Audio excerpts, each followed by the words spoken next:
Back in my school days, there were required curricula specifically for the homecoming event. Students must participate in either an exhibition, recital, or a play. I chose a play every homecoming when I was a junior high school student.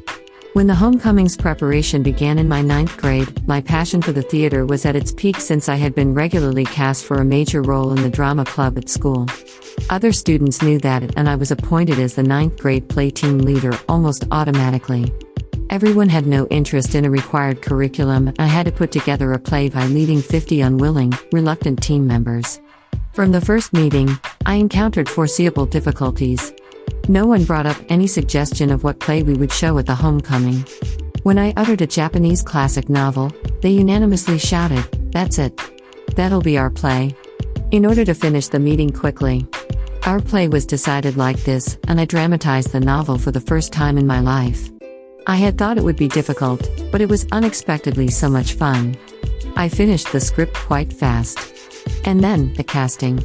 I had decided not to be cast in the play myself because I had been already cast in a play of the drama club for the homecoming. I didn't want to appear in every play at school like an attention freak. I thought it was cool that I produced, dramatized, and directed for this curriculum play. But in the team, everyone had neither experience nor skill in acting, and they didn't want to be cast. It was again left to my sole decision. While I was choosing some students who seemed to like appearing on the stage, a girl timidly raised her hand. She said she wanted to act. Although I finally got a volunteer, I hesitated to cast her for a moment. She was not pretty. Other students started giggling at her brave attempt. Instantly I came to myself and remembered the fact that I was also regarded as an ugly girl at school. My bad looks contributed to continuous typecasting as an old, wicked woman in drama club's plays. As I had been weary of disadvantage of appearance, I cast her as a leading role. My decision made other students gape.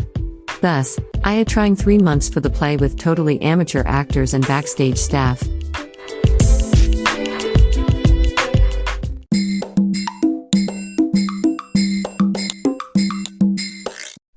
Audiobook, Japanese Dream by Hitomi Woods on sale at online stores or apps.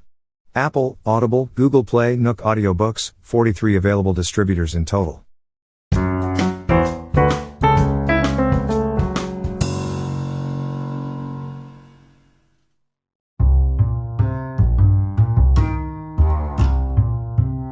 A new restaurant opened 1 train station away from my new place according to the internet.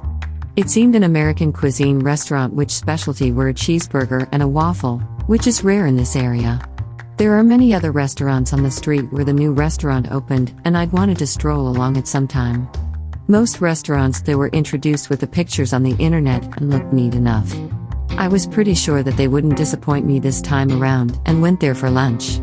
But, sadly, my jaw dropped yet again. It was as if the pictures I'd seen on the internet had been taken 30 years before or something. All the restaurants were rusty and shabby. The street looked deserted with nobody strolling along.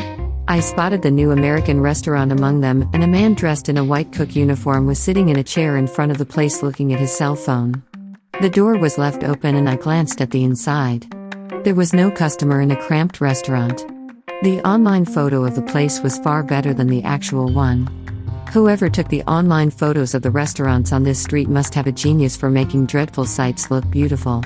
As I was starving, I entered the least unsightly restaurant where some customers had just come out. They served the meal twice as much as an ordinary restaurant, and it was so delicious. Unexpectedly, it was a pleasant eating experience.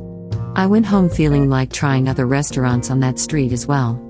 As for the American restaurant, I'm still not sure if I have the courage to go in.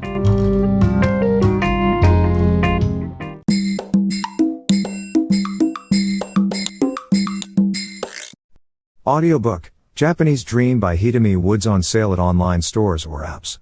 Apple, Audible, Google Play, Nook Audiobooks, 43 available distributors in total.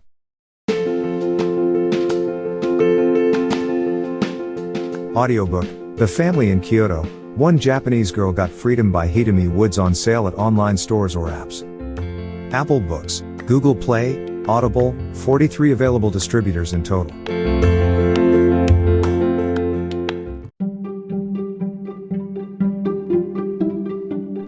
Audiobook, Japanese Dream by Hitomi Woods on sale at online stores or apps. Apple, Audible, Google Play, Nook Audiobooks, 43 available distributors in total.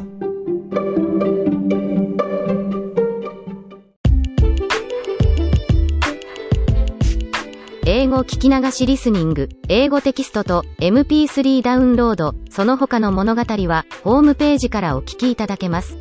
88thpp.com 88thpp.com